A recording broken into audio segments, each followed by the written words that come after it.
Hello, and welcome to the After Gym podcast. I am thrilled to have you here. This is the episode 1 of the After Gym podcast. So, let me tell you a little bit about why I am doing this podcast. I have been on a self improvement journey for quite a while now, and recently, about 2 weeks ago, I took a leap and started hitting the gym. It has been very exciting and challenging experience so far. And I thought to myself that why not document this process and share it with others? That is why I decided to start the After Gym podcast. Here I want to talk about the things I learned along the way, share my experiences, and hopefully offer some helpful insight to anyone else going through the similar journey.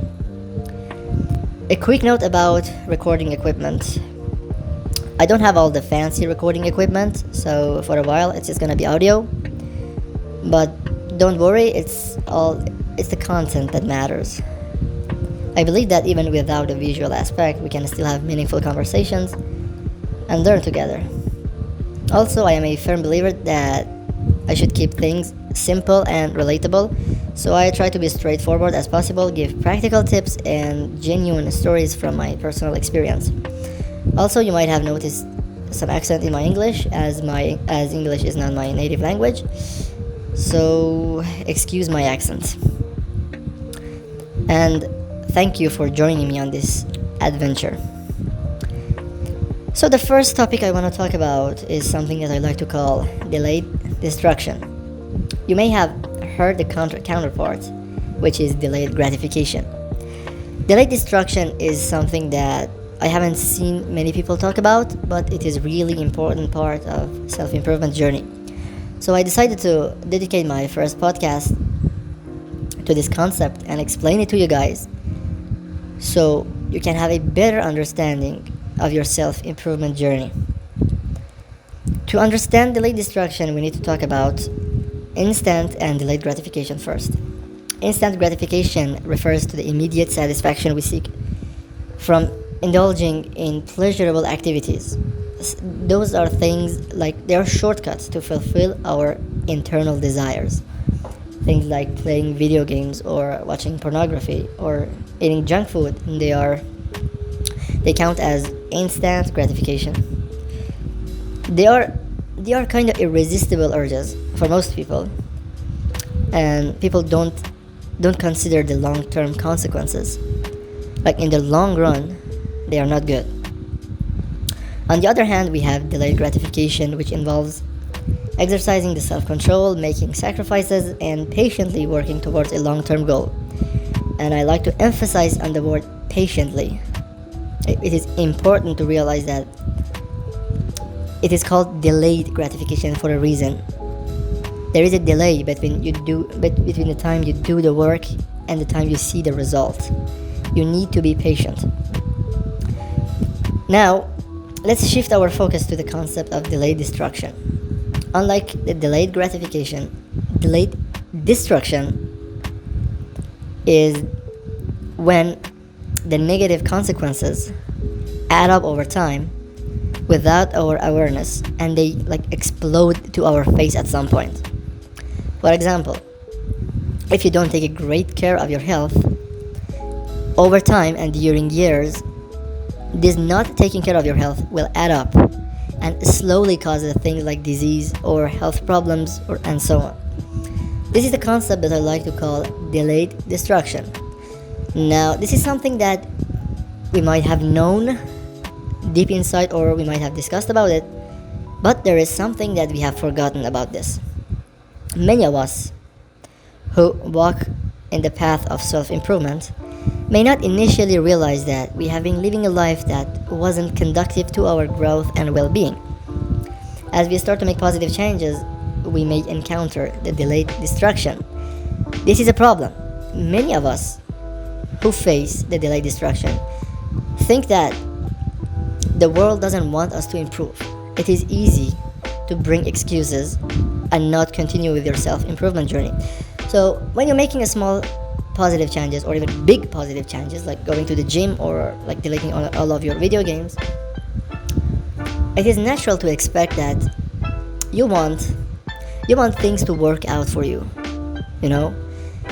For example, you decided to start studying And you kind of think that your grades should immediately become better, but there is no such thing.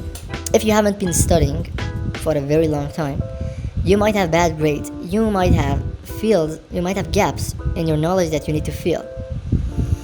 So when we started doing positive changes, we encounter those delayed distractions, and this is where things get hard. I want you to know that we are not alone in this. I too have faced and continue to face delayed distractions on my own path of self-improvement. For example, my teeth health is terrible at the moment because I have never took a great care of my teeth health.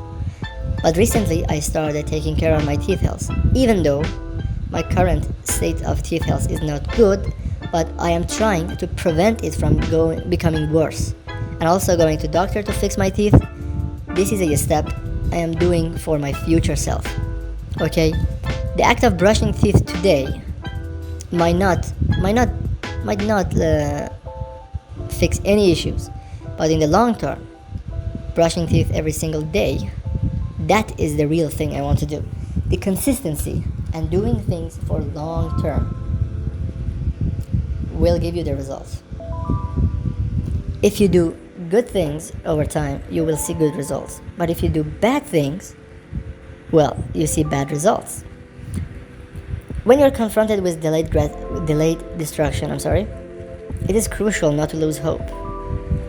This gives us a valuable lesson. They are telling us that whatever we do, our actions, they matter. Maybe not at the moment, but at some point they add up together. And we face those consequences. It could be positive consequences, they could be negative consequences. But when specifically talking about delayed distraction, those are negative. You need to learn how to deal with those so you keep staying on the path of self-improvement.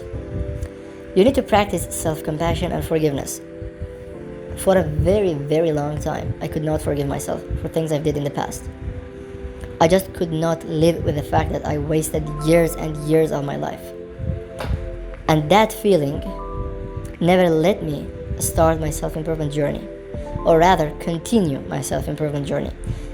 Because every time I wanted to get up and do something for my life, I would encounter a setback.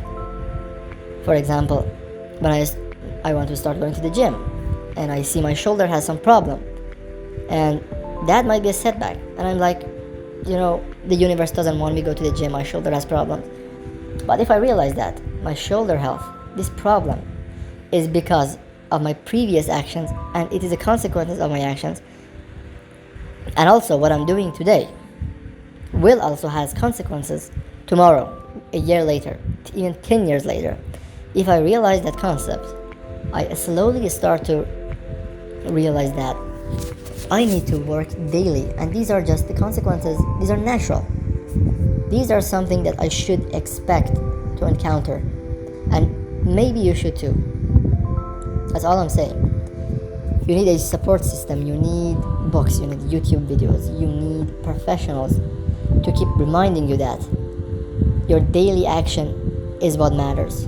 What you have done doesn't matter at the moment, even though you are facing the consequences. But you need to stay focused on your current actions, because your current actions will add up together and build a better future for you. You just have to deal with those negative consequences for now.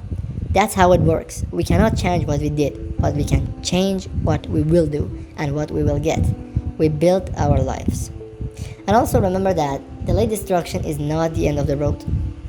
It is a reminder. It's just a reminder. When you encounter those, you remember that your actions matter. But your ultimate goal, the end of the road, is the delayed gratification. And I could even argue, even the delayed gratification is not the end of the road. Self-improvement journey is an endless road, and you can keep getting better, and better. You need to overcome those obstacles and keep moving forward. Thank you for joining me today on the After Gym podcast. Stay resilient, stay focused, and keep pushing forward. And I see you in the next episode.